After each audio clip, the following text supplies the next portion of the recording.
Well, welcome back to Alan's Day. Just working on this Hewes 220 Ocean Pro. Still doing some wiring on here. I'll take you inside and show you what we got going on for today. Well, you can see we've got the two shop cats out here helping today. Well, hello everybody. What we got to go on is get some gauges in here. Not gauge, there is a gauge, voltage gauge, and also USB ports in here, so that when we got the crew sitting in here, they've got a place to plug their phones in and play their games. Well, we'll get started. I pre-drilled a hole in here, and I did check to make sure that there is nothing behind here that's going to get damaged when I run a hole through. So let's just start running and getting the holes in here.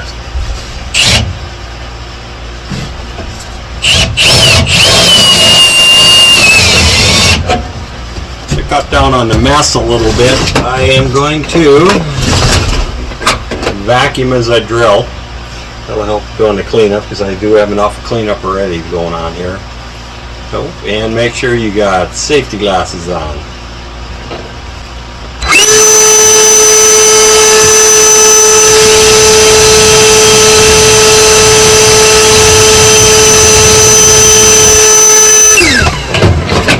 Well, one down. I've got 3 more to go.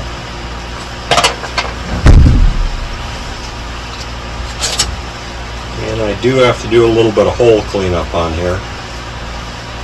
I'd rather start the hole a little bit small and sneak up on it to get a tighter fit. Ooh, and it's not going to take much.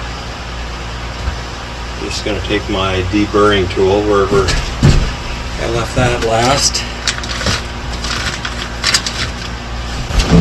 Well, found the deburring tool. It's sitting out on the deck out there. My son Justin was putting the lights in yesterday, and when you got 2 people sharing out of the same pile of tools, you forget where you leave things.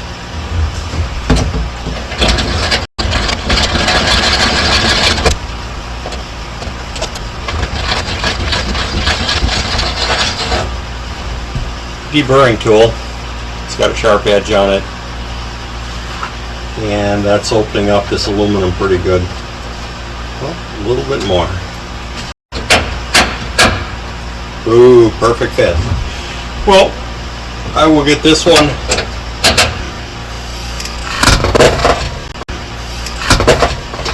wired first. Now I get the wires pulled through, and then I'll push it in there, lock it in. And then I've got 3 more to go. See you guys later.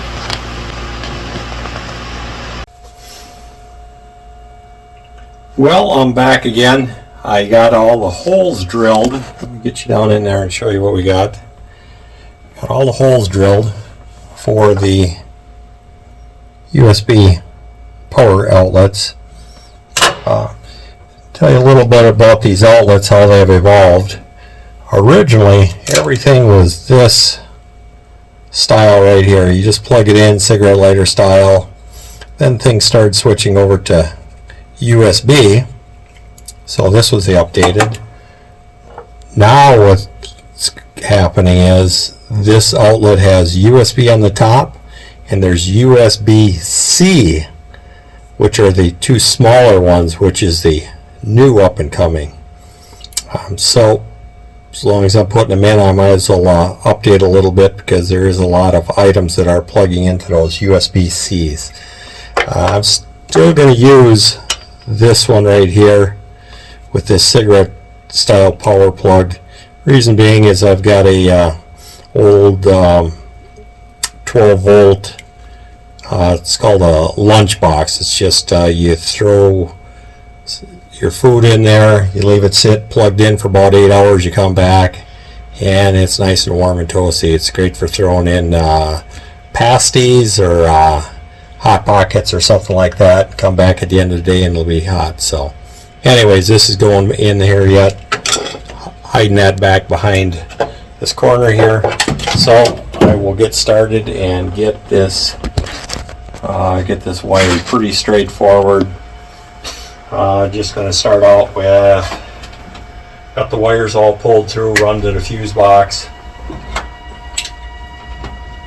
strip the wires out. Be careful not to cut your fingers or the wires.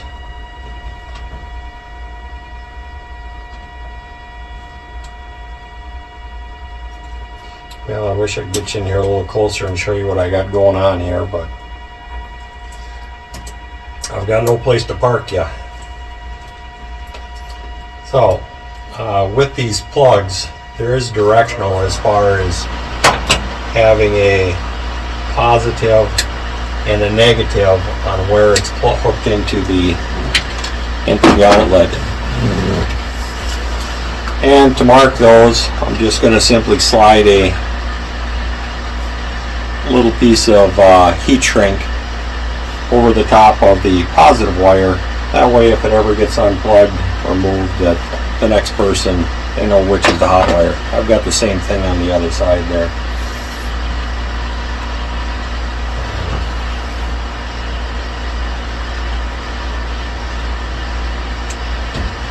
Strip the wires back, and it's best if you got a real good quality set of wire strippers. I've went through quite a few different pair. The best ones I found are these particular ones are from Snap-on. So they're good quality. When they get dull, well, you know what? They go right back to Snap-on, and they give me a new set. So before I put the fitting on there, or the connector, I will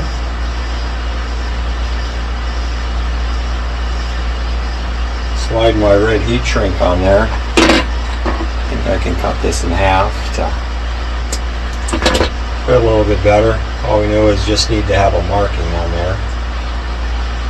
This is the red, this is the hot. And the butt connector.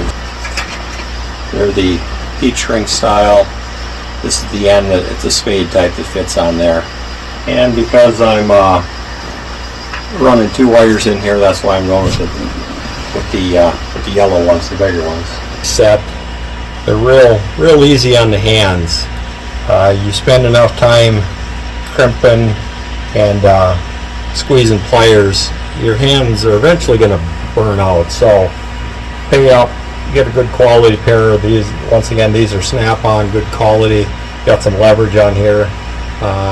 You're going to get a few more years out of your hands before they start giving out on you. Well, I'll get the next connector on here. Snug up that fitting from the back side with the screwdriver a little bit. I don't think you're going to get your head down in there. See what I'm doing anyways. And then, I still got to get this put in there yet. Like I said, that's going on the back side over here. That way I can get my lunch cooked. Oh, there it goes again.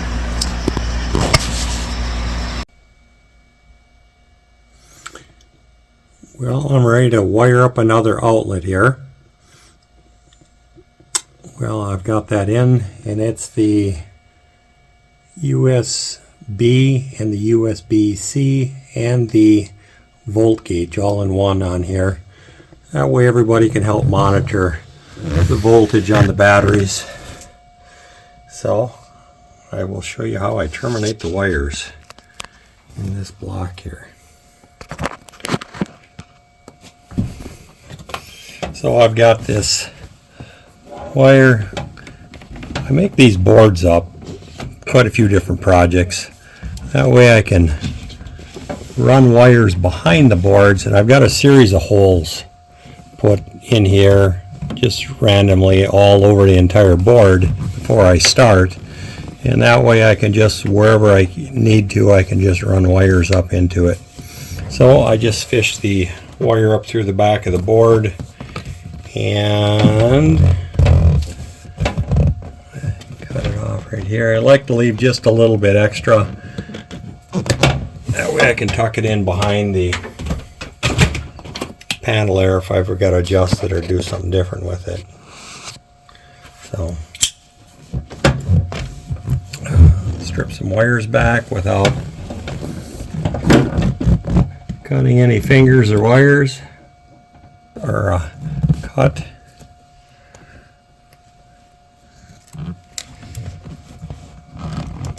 Get that back.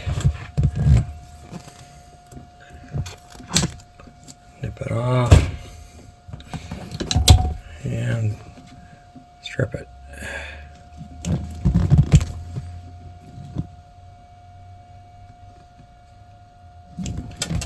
And I got to get the red insulator marker on there. We can identify that this is the positive on here. So it comes off of there. These are a different type of eyelet. Same clear finish on there. These are a little bit bigger than what I need, but they do crimp nice on there. And they're match all the other ones there. Not that that makes a big difference, but that's what I got. Set that. So on this one, since I'm a little closer to the inverter, I've got the electric heat gun.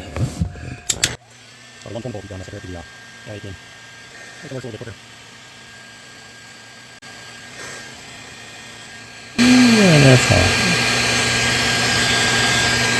And tighten my little marker on. And then it's just a matter of putting it into the screws. Hot wire goes down to the bottom of the bus bar. This is a pretty good brand that I've been getting these. I pretty much use these on everything just because it is a little bit higher quality. Snugged up there. Ground wire goes on the top.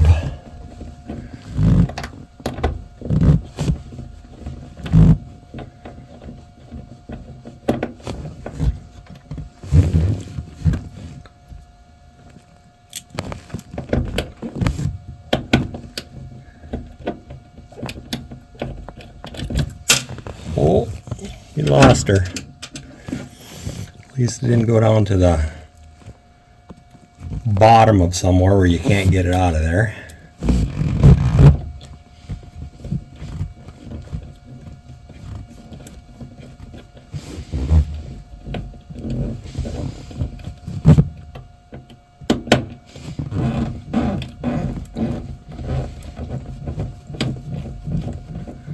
That one's being a little stubborn.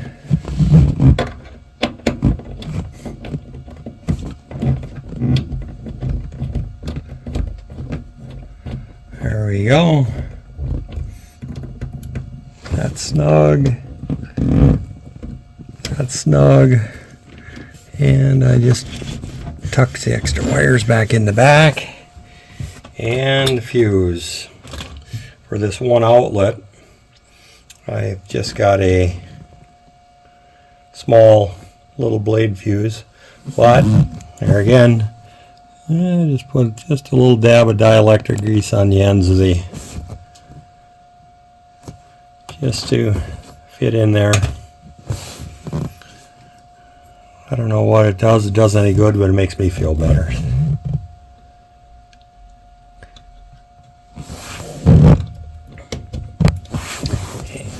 And voila, we get power.